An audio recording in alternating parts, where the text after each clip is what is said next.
Okay. Brother Genie, would you be interested in adjusting that? Yes, sir. You talked about a little bit today on Brother Darren Muhammad's radio show in Baltimore again. I implore you all. Brother Darren is by far one of the best researchers I've ever heard. He gets information. He's a lot like a national Jamal Crawford. Almost savant-like in his recall and contextualizing. Very, very good. Brother G. I'm sorry, I heard you talk about Black Lives Matter. First of all, let me just say, can we give Mwalimu Baruti another round of applause? I really have to say this. This brother's work is so good. It's an honest God true statement. I was writing my book, and I had finished most of the writing. So when I read his book, the first thing I said is, if I had known he had written this book, I wouldn't have written it. And from that time, I've decided not to write any more books because we got too many people out here competing. I can't compete with the work that he does in these writings here. I implore everybody, I promise you, every book I've ever bought that he's read, it's like a mind twist. Your mind never goes back to being the same. That's right. He re-establishes the African, like he takes it to whatever shape your mind is in, it makes it African again, and you leave it to African. So I really appreciate him. And also, my brother here, Brother Crawford. I have a junior up here. We're going to talk to that prime chapter here. We know where we're going. It don't happen unless it comes through him. So, are we going to start a straight black pride movement chapter? Yeah. Say about people, have so to say about people. All right. Can the brother tell me the question that he asked about the Black Lives Matter? Just to, mention about, talk about the whole situation. Okay, clarify, especially for the youth. Okay, so for everybody to understand, Good question. Excellent question. In the 1950s and 60s, there was something called the freedom movement, That's right. where black folks said, we're going to stop all this abuse of our people, and we're going to take our destiny in our own hands. All the black folks in the South had armed themselves, and they were no longer taking this foolishness from these white folks. The whites financed, and they used a homosexual named Beard Rustin, a movement to tell black people that it was not about being independent, having our own businesses and working with each other and fighting racism. It was about loving white folks and accepting and trying to be like white folks. And they financed the Beard Rustin to get with Dr. Martin Luther King and other leaders and take them in the direction of integration. That was never any design of the genuine black people in the movement. The freedom struggle had real black folks like Rosa Parks, and a lot of people got taken in the wrong direction because of Beard Rustin and the whites who organized it. So now, we had a genuine movement in Ferguson. I know the young people, so I can tell you this with knowledge. They murdered Mike Brown, and the young people were in Ferguson, St. Louis, 1,000 at a time, every single day. They didn't know what to do, but they said, they promised the mother, we will not allow this to die, and your son to die that way without something happening. They didn't know what to do. A white so-called Jew named George Soros, S-O-R-O-S, you can look it up, this is public information, spent $30 million to push these different movements. One of the movements that he financed, that $30 million, were 3 lesbian black females who said, we actually have the documentation, her name is Alicia Garza. Alicia Garza. She was one of the 3 who started Black Lives Matter, and she specifically said, we started this movement to queer out the black liberation movement. I'm going to say it again. She said, our objective was to take the black liberation movement and turn it into a queer gay movement. So what is happening is, the young people are getting angry about what's happening. They're organizing to do something in the street. Soros is paying, every time the young people get upset, they pay white protesters and black homosexual protesters to jump in front of the energy, put up signs saying Black Lives Matter, and the brothers and sisters on the street don't realize what's happening. They just see people coming to help. And now they got rallies going, Black Lives Matter, Black Lives Matter. Those folks come in, jump in front of a few cameras, throw rocks at police, and leave. And then the young homies in the street end up in the wars with the police in the street. And then they raise money. This, I have documented facts of this. They raise money through GoFundMe, these homosexuals, from black people who are trying to help these causes.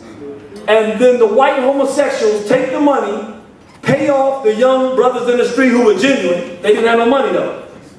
Give them a little money, buy them some nice clothes and stuff, and then kill the whole movement, and then do a bunch of photo ops, and then send a bunch of We Shall Overcomers by the thousands out to do protests and go home, and nothing ever happens.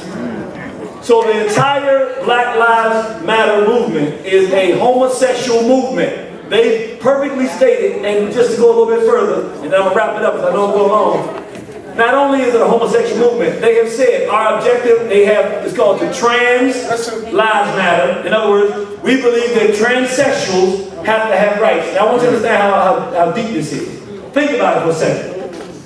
Every black person that we're aware of, that these terrorists in blue uniforms calling themselves police have murdered, every one of them we can think of was a straight black person. I'm going to say it again. Sandra Bland was a straight sister.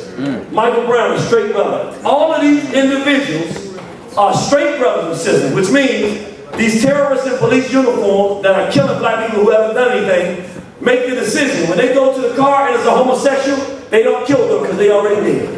But if they see a black man who might grow up and have a child, or produce a child with a black woman, or a black woman who may produce some children, those are the people that are getting killed. Black Lives Matter objective is to change, to take the death of those people. Take all our energy for being mad that our people are facing terrorism in this country and get murdered, and turn it and make us support telling our sons that they can be girls and telling our daughters that they can be boys. Completely leaving out the fact that these people were not in favor. Sandra Bland was very clear. She didn't agree with the homosexual agenda. Yet they're using the murders of our people to promote homosexuality in our community. Black Lives Matter is an enemy movement for black people, and it's not even sponsored to judge our people.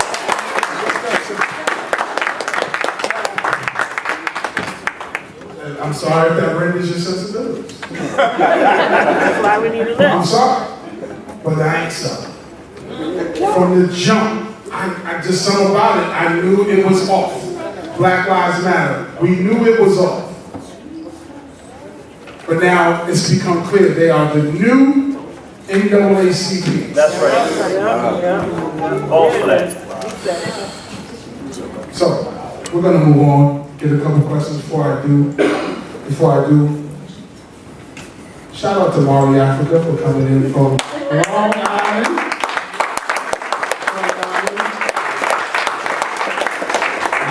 Tricky. Coming from Long Island, Manhattan's a trick. I couldn't do that, Dad. You don't come all the way up here.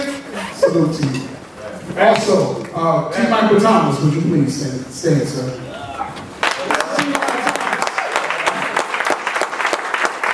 Get a chance, Google the People's Academy.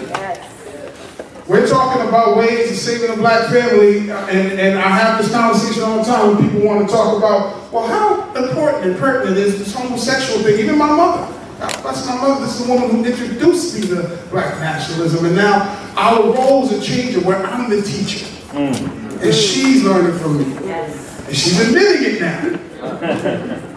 That's difficult. She's admitting it. Sally, you taught me something new. That's awesome. That's right. So, it's not that we're ignoring the economic piece to the puzzle. In fact, in my estimation of what is going to liberate black people, attention to the economic will bring about a more expedient improvement. But we're talking about long-lasting family. We're talking about what's going to bring us into the next millennium. Economics at this point got to take a back seat. Art of war, you're going to have to defend against that what the enemy prioritizes as your weakness. If you go to the right flank, if the enemy goes to the right flank, you got to push your defenses to the right flank. It's clearly, the enemy is clearly pushing homosexuality as in the pole position of the devices to kill us. Economics is not outside of the realm of concern. T. Michael Thomas has an academy teaching our young black boys, and this is a conscious decision on his part, and this is why I rock with him. He had the chance to leave. He could have left.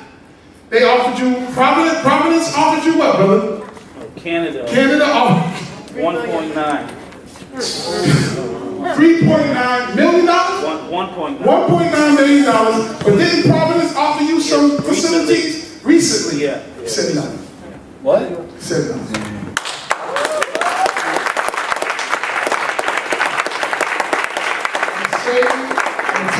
People, particularly black males. Now, I'm a firefighter. I go to paid details all the time. About 15% of the people, the welders and stuff I run into, maybe 15% are black. Most of them, when they are black, are Trinidadian. Because, and I had to learn this from T. Michael Thomas, that because graphite is the mineral that makes graphite comes from Trinidad, so many of them get taught how to become master welders, Trinidadians. Now he's got the knowledge and he's willing to give it to our boys. There's no way in the world we can't support this.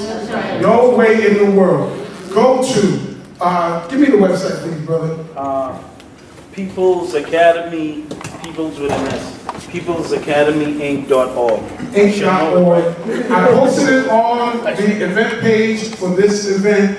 Go to it, find out whatever you need to find out. Support this brother. Is the RFN or RFP? What's the status on RFP that? is a request for proposal. Yes, ma'am. T. Michael Thomas, if some of you know where Google Avenue and Columbia Road meet, right behind Stashes, where that old gas station is, we're in the process of trying to buy that property right now to expand the People's Academy.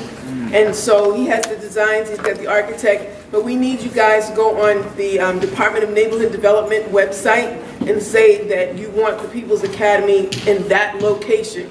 This is the 9th location he's gone after and gotten all the signatures and everything, and the city of Boston will tear it down, or they bring in their own little political cronies and give it away to a CDC, a Community Development Corporation. So there are people, and there was a picture of one of them up here, that we literally had to strong arm. So there's two things. One is to go on co-urbanize. The other one is this is City Councilor Andrea Campbell's territory. This is her precinct. She has not signed on. Okay, I'm going to tell you the truth. Wait. You need to go on her website, go on City Councilor Andrea Campbell, and tell her that you are the people and you want the People's Academy at 8 Old Road and 14 Ellington Street.